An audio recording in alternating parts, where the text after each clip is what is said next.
This show is brought to you in part by viewers like you who joined a Patreon or become YouTube members. Thank you. And if you could, hit the like button and subscribe if you want more Browns-focused content. Seems like reality has finally set in Berea about the Deshaun Watson experiment not working. This is one of the biggest things that I want to make sure happens for this team in order for them to be in good health going forward, is that it is understood internally and in Berea that Watson just is not a viable starting option anymore in the NFL going forward.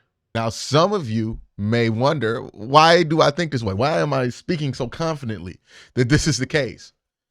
Check out this clip from the Cleveland Browns in-house radio program and their employee, Nathan Zegura.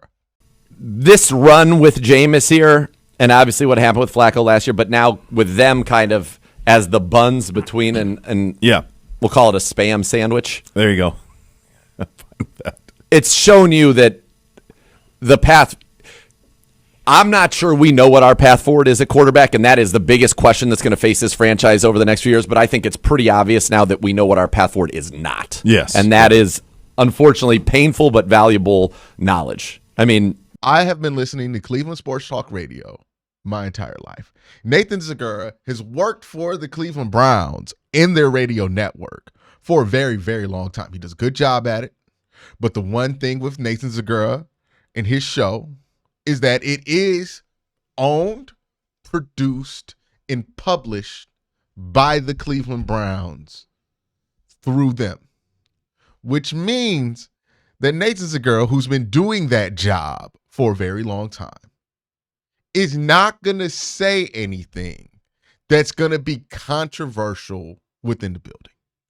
He's not going to be the first to make a realization on it.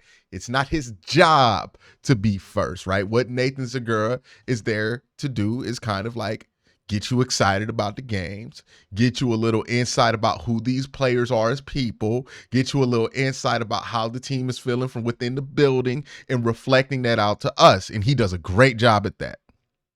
What Nathan Zegura is not going to do is break news, right? So the fact that he has basically said in that clip, without saying it, right? I understand why he's not going to say, you can't go back to Deshaun Watson, because that's not his role in all of this. Basically saying in that clip, hey, man, we know what we can't go back to. That to me tells me that it's not just coming from what Nathan thinks, right? Even though Nathan does have his own opinion, he does express that on the show, right? He's not just a parrot for the Cleveland Browns. But he's not going to feel comfortable saying anything that could allude to that if he felt like Deshaun Watson was still a serious player within the building. Right? Because that would mean when Deshaun gets back, he would have to deal with that. And that's not something that would be smart for Nathan Zegura to do in that situation. Again, we're talking about a guy who's been able to do this job at a high level successfully for over 10 years. Right? Nathan Zegura knows what he's doing. He knows when it's okay to suggest that certain players might not be coming back. He knows when it's okay to suggest that the team is going in a direction that he clearly sees from inside Berea himself. Because remember, that show is produced in Berea. He knows the people in charge. He talks to them regularly. He probably has way more information than most beat reporters because of his proximity and the fact that he is a Cleveland Browns employee. He's a part of the team. So if he is going on record in suggesting that how Jameis has performed has opened eyes, has made it clear what you cannot go back to, that to me is as clear as an indication as you're going to get that the Browns are moving on from Deshaun Watson. Now, what does this look like? I have no clue, right?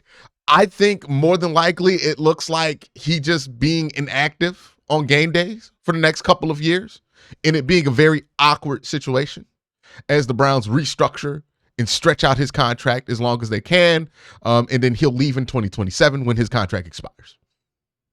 And when I say stretch out his contract, I'm just talking about the cap hit. I'm not talking about extending the time to Deshaun Watson's here. His contract is up in 2027. He will be off the team after the 2026 season.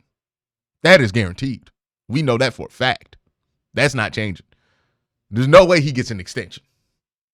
That wasn't even a part of the discussion. What we're talking about here is how do the Browns move on? Because I think it's obvious that they're going to move on. There was an off chance that the Browns were delusional about this. But I don't think that's the case. I think Watson knows that he's not going to play for the Browns again. I think the Browns know that Watson's not playing for him again. I think they both have kind of made the mutual decision that this ain't worked out. We done changed offensive coordinators. We done changed offenses multiple times. We done put plays in the playbook to make it work for you. If you're the Cleveland Browns, what else can you do? He's older. He has more injuries, and the injuries that he has are quite frankly devastating. Achilles, arm, can't do nothing about that. If you're Deshaun Watson, they done did everything. It ain't working. The fans don't like you. Why would you want to come back and play here? It makes no sense for either side to want to play together anymore.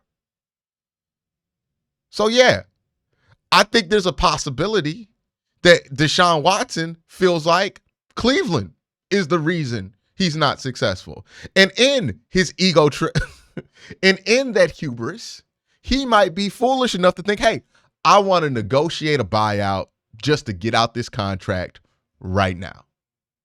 Because he doesn't want to play here anymore. The Browns don't want him to play here anymore. And if that's going to be the case, what's going to happen with Deshaun Watson is he's not going to play football for another 2 years. And then by the time he's out this contract, he'll be 32 and he'll play 17 games in 6 years? Nobody's going to sign him. So if you're Deshaun Watson, it might make sense to say, hey, I'll sacrifice some of this guaranteed money so you guys can cut me so I can get a chance theoretically to land somewhere else. Now, the keen of you in the audience might ask this question. Who's going to pick up Deshaun? That ain't our problem. Okay, as long as Deshaun thinks that somebody could sign him, which, I mean, he has achieved enough to have that belief in himself that he thinks somebody's going to do that, right? But as long as he thinks somebody could sign him, if he's willing to work that out so he can hit free agency earlier, I think the Browns would be willing to play ball. Maybe that means that they accelerated and take a $75 million cap hit this year, but then they're done with it overall. Or maybe that means that they accelerated over 2 years, split the $70 million that's left or whatever money's left, and then split it into two, and then he takes a reduction in some of that guaranteed money, and then boom, he's out. I would not rule out the possibility that this gets a little bit more creative than we thought, right? Because I see the Browns being okay with letting him be inactive over the next 2 years. I see Deshaun Watson not wanting that because that's going to kill his career. If it's not dead already, it's going to kill his career. So this is going to be interesting how it works out. Also, another thing to note, right? Like last year when the Browns were winning, Deshaun was on Twitter. He was posting about the team. He was staying active. He was letting us know that he was still a part of this team. He was still a leader of this team. Deshaun, since he went down, radio silence. Haven't heard from him on social media, his podcast. Haven't heard Quincy Avery talk about the Browns. It seems like him and his camp have disconnected from Cleveland. The divorce is happening. It's already in motion. We're hearing very keen clues that the divorce is in process right now. Like, it's just obvious to me that it's happening. Now the question is, how does this divorce go out? Does Watson get suspended on that last civil case that he's dealing with? That's still an open investigation. That would clear things up for the Cleveland Browns. Is this a situation where Watson wants to hit free agency earlier, so he agrees to a reduction just to get out of here? I think the Browns would be willing to do that.